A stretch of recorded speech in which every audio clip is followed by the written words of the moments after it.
皆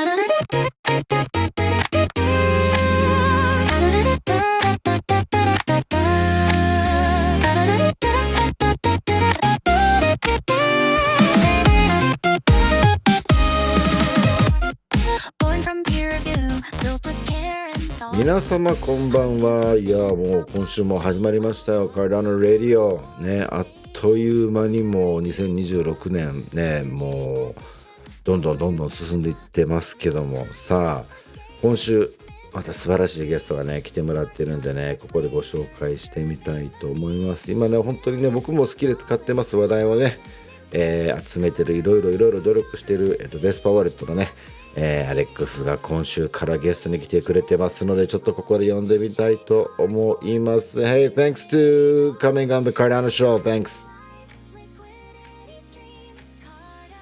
Thank you for having me. Yeah, so Alex, thank you very much. And how are you doing in general? I've had better days. I'm just recovering from a flu, so but it's good. It's good. I'm getting there, getting better. Ah, that's good. That's good. So where are you based right now? Well, I'm personally Romanian, but I lived for like around 10 years in UK, in Scotland, and for the past like 2-3 years, I've moved back to Eastern Europe, and I've been living in Bulgaria. Oh, nice. Wow, the weather should be a little bit cold right now, no? Super winter time. Yes, it is. It's like I don't know, it's like minus 10 degrees almost nowadays, so it's really unpleasant. I'm looking forward to a trip that I just planned in January to go for a few weeks somewhere warm, because I have a young son, like a 4-year-old. Oh, really? Wow, nice. Yes, it's nice, but during the winter, they literally catch every single flu that there is, and then they bring it to us, and we also get sick. Oh, no. I'm like, I need to get somewhere warm outside of Europe, like for some time. So we just booked a few weeks in Oman for January to go away and actually get a bit of sunlight. Nice. Well, that's great. Wow. Oh, that sounds great. Yeah, I mean, last October, when I met you, just a little bit, but when you were in Osaka and Tokyo, and I didn't have too much time to talk to you about it, but finally for the Cardano Radio, I was able to bring you on the show. So basically the mic is all yours. So carry out the show, and if you have questions for me, then I can join in and talk with you too. So you can just go with your thingy, talking about the Super Wallet Vespr. Absolutely. Thank you for this, and it's a pleasure to be here on the show today. I guess it's a good idea to start a bit and introducing myself, and then I guess my journey through Cardano and how Vespr came to be. So, like in terms of my personal experience, before doing Vespr, I was contracting as a mobile expert, generally in big financial companies like American Express, Virgin Money, Tesco Bank, and like similar places. So I guess like for most people that know Vespr, you already know that we're very much mobile focused. And this part of my experience, I guess, can explain why this is the case. So yeah, like this is basically what my expertise was in general. And I don't know how many years it's been now, 5 years or something, is when I first started looking into Cardano and crypto as a whole. It was not just Cardano at the time. I just stumbled actually by chance on it. I got a friend that mentioned Cardano because at the time I was living in Edinburgh and a lot of the research was being done there. And this friend of mine was like, "Did you hear about like this Cardano thing? Like the research is being done here. You should watch those videos on YouTube because you might find it interesting." And yeah, like the correlation with the location and everything is how I was like, sure, let's give it a try. Let's have a look. This was like way like long ago. It was before staking even existed in Cardano, so quite some time has passed since. But yeah, I started looking at the videos and I started finding it interesting. I did not own any crypto before that point, so it was completely the beginning of the journey for me. Wow, yeah. But yeah, I got some. Of course, since at the beginning I was rather skeptical, so I was not like starting with a lot of money. I was buying little by little and getting involved in the ecosystem. Got a wallet, and I remember just waiting for staking to come along so I can earn yield on my ADA. I got some NFTs when they first launched and all of this sort of stuff.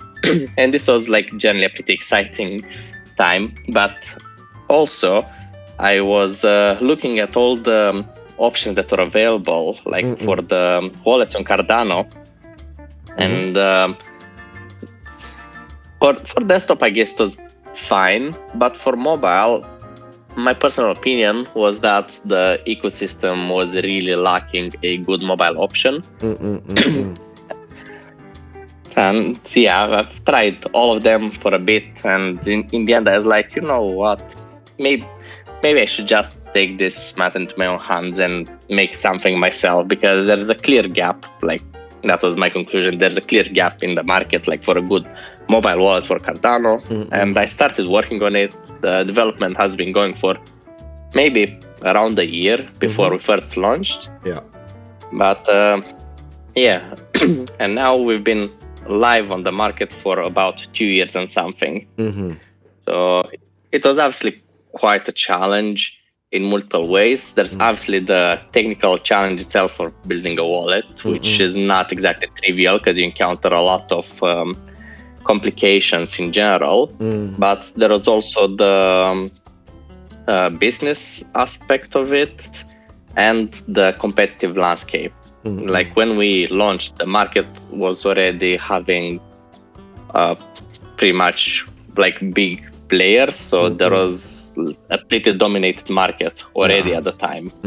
We even got people like asking, like just before launching or at the beginning, it's like, oh, another wallet? Why? We have plenty of them already. But well, the good part is that quite a few of those people like came later to us and they're like, you know what, I said this, but I was wrong. Like, I'm glad you guys like came along and changed the game.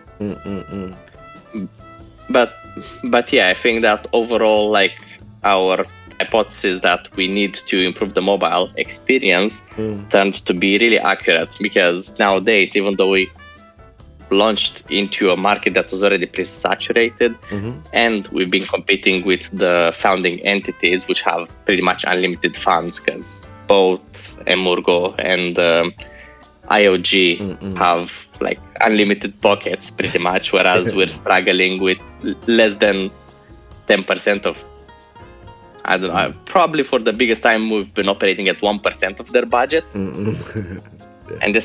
And yeah, despite all of this, we're probably now the wallet with the most active users in Cardano, and we're definitely out earning all of the other wallets combined by something like 5 to 8 times. So like, despite of the challenges with the lack of funding, the smaller team size, it still seemed that our focus and skill has been enough to manage to capture this market.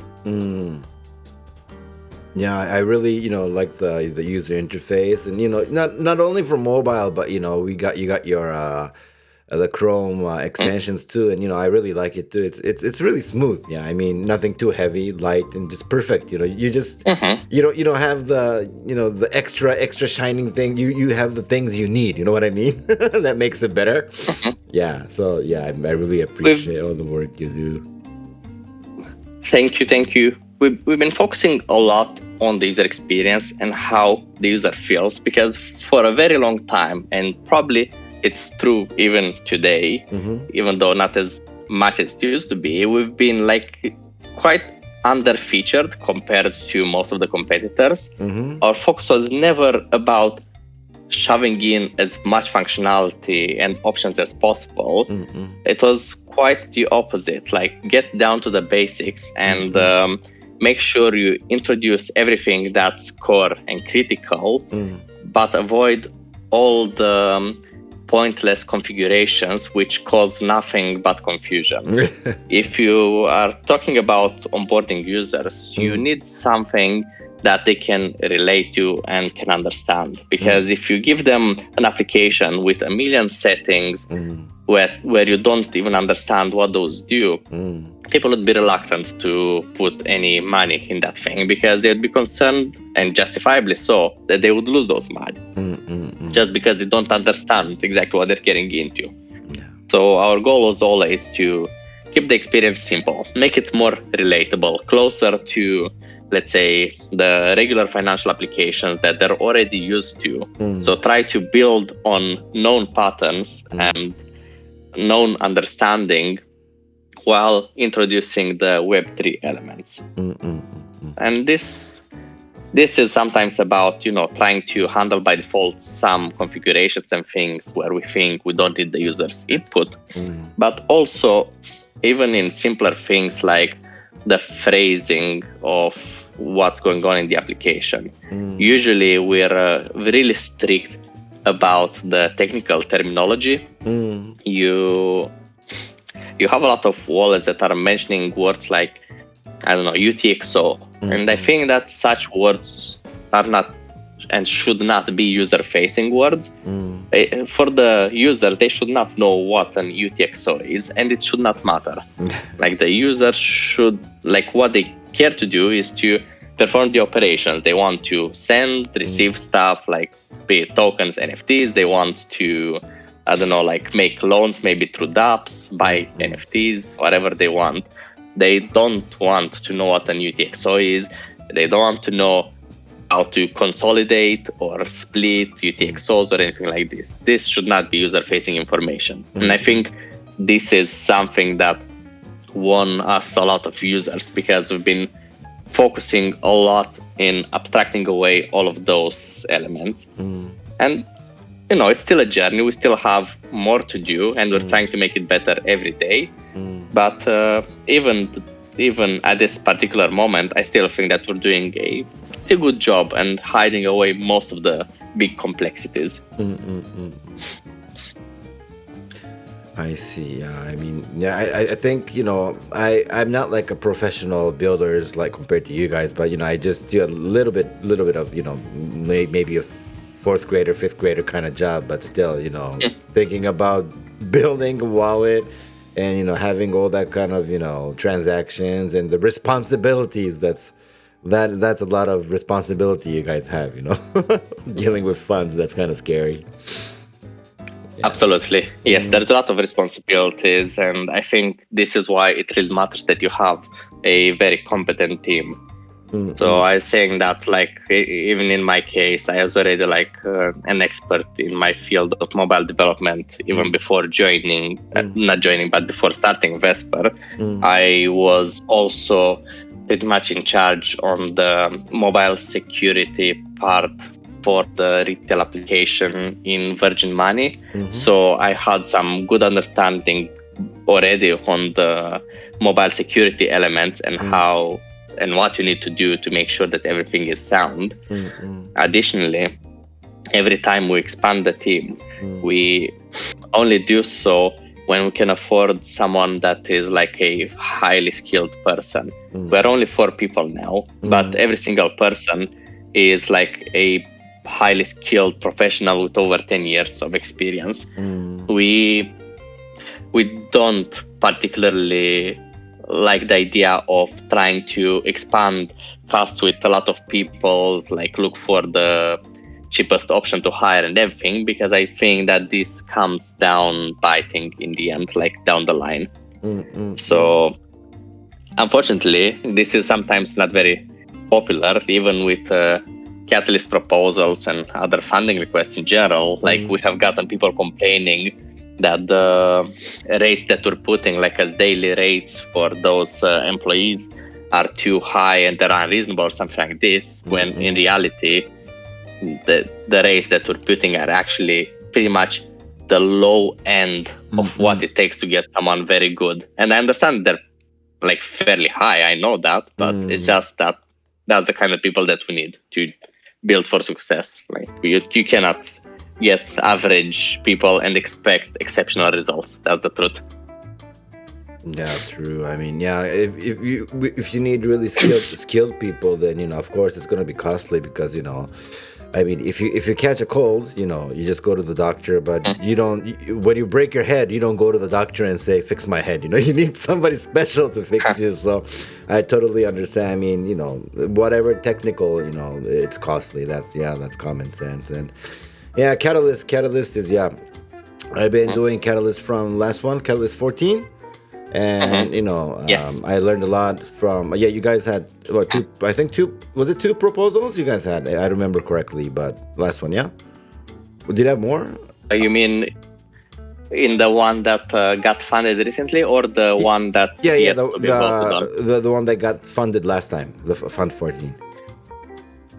There are two independent proposals that got funded, although very small ones, both of them. Like, they're not big proposals. There was a third one, which is an onboarding proposal, but this is a joint proposal, so we're not the main applicant in that proposal. It's someone else, and we're pretty much mostly assisting there. Yeah, because I seen that too, and it was my first time actually doing the Catalyst myself too. So it was a lot of learning, because I had no idea of all the milestones and everything. So, and yeah, it takes a lot of effort. Yeah, it does, and boom, Catalyst 14's done, and suddenly Catalyst 15's there, right? So it's like that was really quick move, So. Yeah, I don't know. I only did one proposal for the ecosystem for like last time you guys came to Japan, there was the event in Osaka and one in Tokyo, and I'm going to concentrate more to the layer 0 side and bringing people and network together and music and NFT, because that's what I basically do. I create like music and do NFT stuff too, other than my art jobs, right? Yeah, so I wanted to focus that area, and of course wallets are important, so bringing that kind of people, and of course Cardano blockchains, other blockchains, and hopefully midnight people should show up next year, not next year, this year. So yeah, I'm going to be looking forward to that. Yeah. So anyways, that was quick, but that would be the first week wrap. And I would love to have you for 3 more episodes. So is there anything that we should talk about next week? Anything on your mind, or? I guess we can maybe do a year in review for like what last year meant for Vespr. And what next year is going to be. Yeah, this year is going to, that's going to be fun.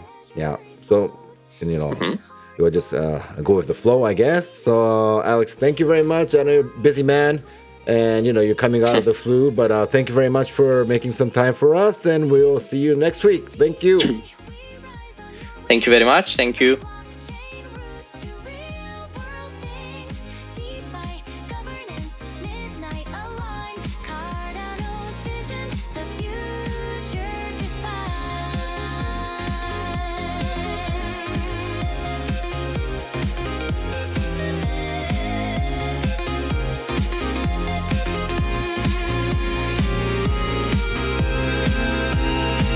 Stability Indigo's right. USDA common trust decentralized. DEX are trading. Pools stay deep. Stake, delegate, rewards to keep. Midnight with us, protecting the right. Privacy balance with laws in sight. Identity